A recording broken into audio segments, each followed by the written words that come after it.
மக்கள் கொடுக்கப்படுகின்ற இந்த திட்டங்கள்லாம் 1000 ரூபா மக்கள் கேட்டாங்களா அப்படின்னு பாமக நிறுவனர் அன்புமணி ராமதாஸோட மனைவி கேட்குறாங்க. அவங்க வச்சிருக்க கோடிக்கு அந்த 1000 ரூபான்றது சாதாரண காசு தான். இன்னைக்கு ஓட்டுக்கு பணம் கொடுக்குற 250 கோடி ரூபா திமுக துரைமுருகன் வீட்டில் இருக்கு. ஒரு அமலாக்கத்துறை வந்து கைது பண்ணுறாங்க, அதெல்லாம் எடுத்துகிட்டு போகிறாங்க. அதில் இருக்க ஒற்றைத்தாள் ஒரே ஒரு 500 ரூபா இருந்தால் ஒரு நாள் நிம்மதியாக உணவழிந்து விட்டு அந்த நாள் சொர்க்கமாக மாறும் ஒரு ஏழை வீட்டுக்கு. உண்மையா இல்லையா? அப்போ நான் என்ன சொல்றேன்னா, இவ்வளவு பணங்களை கொள்ளையடித்து அதை செலவு பண்ண முடியாமல் மூட்டை மூட்டையாக கட்டி பிணவரைக்குள் வைத்து பாதுகாக்கின்ற அளவுக்கு பண மூட்டைகள் வைத்திருக்கிற நீங்கள், அதில் இருக்கக்கூடிய உங்கள் சொந்த கட்சியில் இருப்பவர்களுக்கு கூட உதவி செய்ய மனம் வராத நீங்கள் எப்படி மக்களை குற்றவாளியாக நீங்கள் சித்தரிக்கிறீர்கள் என்பதுதான் பெரிய ஒரு மோசமான செய்தியே. உழவு 10 லட்சம் கோடி ரூபாய் கடனாக இருக்கு, மக்களுக்கு எங்கேயும் சாலை போடலை, ஒரு நீர் சேகரிக்கக்கூடிய ஒரு திட்டங்கள் நிறைவேறல, ஒரு கல்விக்கு முன்னேற்றக்கூடிய ஒரு நிலை உருவாகலை. அது இந்த 10 லட்சம் கோடி ரூபாய் எதற்கு செலவழிக்கப்பட்டிருக்குன்னா விடயம் இல்லை, அதுக்கு ஒரு பதில் இல்லை. சரி, அரசு ஊழியர்களுக்கு, அரசு சார்ந்த கூடகங்களுக்கு, பஸ் நிலையங்களுக்கு, மருத்துவ வசதிக்கு ஏதாவது உள்கட்டமைப்பு வசதி பண்ணிருக்கணும், அதுவும் கிடையாது. அப்போ நீங்கள் இந்த இவ்வளவு ஊழல் நடந்து இவ்வளவு மக்கள் அநியாயம் அக்குறம் பண்ணிட்டு மீண்டும் வாக்கு கேட்டு வரும்போது இந்த மக்கள் வாக்களிக்கிறான் பாரு, இதைத்தான் நீ குற்றம் சொல்லணும். மீண்டும் அதுக்கு தயாராகி அவங்க தான்ப்பா ஆள்றதுக்கு சரி, அவங்கள்ட்ட அதிகாரம் இருக்குப்பா, பணம் இருக்குப்பா, அதனால அவங்க தான்ப்பா ஆள்றதுக்கு தகுதியான ஆளு அப்படின்னு நினைச்சு மறுபடியும் வாக்கு செலுத்துற இந்த மக்கள் இருக்கிற வரைக்கும் எந்த ஒரு முன்னேற்றம் வராது. அதனால தான் புரட்சி கலைஞர் சொன்னார், மாற்றம் ஒன்று மாறாது மக்களை, மாற்றத்தை ஏற்படுத்தி தாருங்கள். அந்த மாற்றம் உண்மையிலே உங்களுக்கு சமூக ரீதியாக, சமுதாய ரீதியாக, உங்கள் மக்கள் குடும்ப ரீதியாக எல்லாத்தையும் உங்களை முன்னுக்கு கொண்டு வந்து காட்டுகிறேன். உங்களை தங்க தட்டில் வைத்து உங்களை தாளாட்டுகிறேன். என்ன இல்லை தமிழ்நாட்டில் கொட்டி கொடுக்குறானே வரி பணத்தை அப்படின்ட்டு சொன்னார் கேப்டன். நான் எங்களுக்கு ஓட்டு போடுங்கன்னு சொல்லலை, கேப்டன் சொன்னது ஒரே ஒரு விஷயம் தான், சிந்திச்சு வாக்களிங்க, நல்லவுக்கும் வாக்களிங்க, நாளைய சங்கதிகளை நினைச்சு வாக்களிங்கன்னு தான் சொல்றோம்.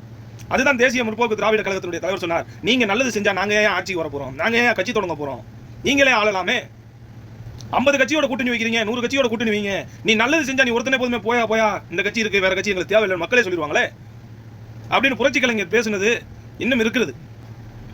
இன்னைக்கும் தேசிய முற்போக்கு திராவிட கழகம் ஒவ்வொரு மாவட்ட செயலாளரும் குற்ற பின்னணி இல்லாதவர்கள், கரைபிடியாத கரத்திற்கு சொந்தக்காரர்கள், ஏழைகளுக்கு உதவ வேண்டும் என்று வருடந்தோறும் விஜயகாந்தோடைய பிறந்த நாளுக்கு ஏழை மாற்று திறனாளிகளுக்கு அந்தந்த மாவட்டங்களில் உதவி செஞ்சுக்கிட்டு இருக்காங்க.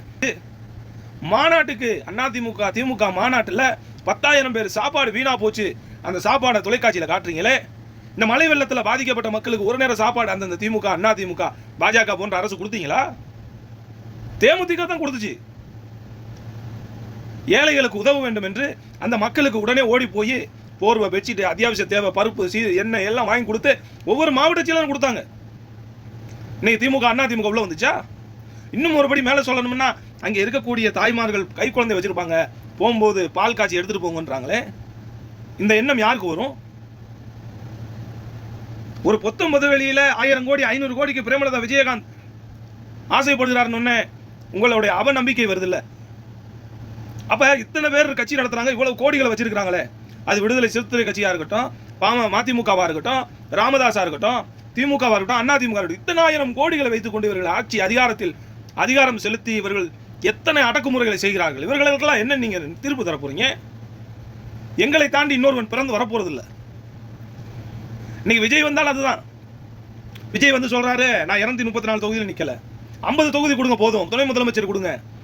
அப்ப உன்னுடைய செல்வாக்கை நீட்டிக்காம 234 தொகுதியிலும் போட்டி போடாம இந்த மக்களுக்கு எப்படி நீ நல்லது செய்வ? இந்த மக்களுக்கு நீ எப்படி நல்லது செய்வ?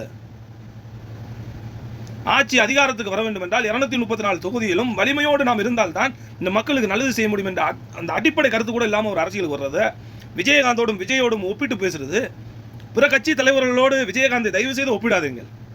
மக்களுக்காக மக்கள் பணியாற்றியவர் விஜயகாந்த். எத்தனை இடங்களுக்கு சென்றாலும் அந்த இடத்தில் இருக்கக்கூடிய பொதுமக்களை சந்தித்து என்ன பிரச்சனை, இந்த மக்களுக்கு என்ன பிரச்சனை என்று கேட்கக்கூடிய ஒரு இடத்தில் இருப்பவர் புரட்சி கலைஞர். அதை இன்று வரை தொடர்ந்து செயல்படுத்திக் கொண்டிருப்பவர் பிரேமலதா விஜயகாந்த்.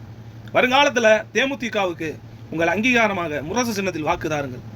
நீங்க தேமுதிகவை நீங்க விமர்சிக்கிறீங்கன்னா உங்களுக்கு அடிப்படை அரசியல் அறிவு இல்லை என்பதுதான் அர்த்தம். ஏழைகளுக்கு உதவக்கூடிய அரசு, கரைபடியாத கரத்திற்கு சொந்த கட்சி, குற்ற பின்னணி இல்லாத கட்சி, ஏழைகளுக்கு உதவ வேண்டும் என்ற கட்சி, இந்த கட்சியை தவிர்த்து இன்னொரு கட்சி பிறக்க போவதும் இல்லை. இந்த மக்களுக்கு நல்லது செய்ய, மக்களை குற்றவாளிகளாக்கி தங்கள் புனிதனாக மாறும் இந்த அரசியல் கட்சி மத்தியில் தங்களை குற்றவாளியாக மாற்றிக்கொண்டு மக்களை நல்ல வழியில் கொண்டு செல்லும் ஒரு கட்சி இருக்குன்னா அது தேசிய முற்போக்கு திராவிட கழகம் தான்.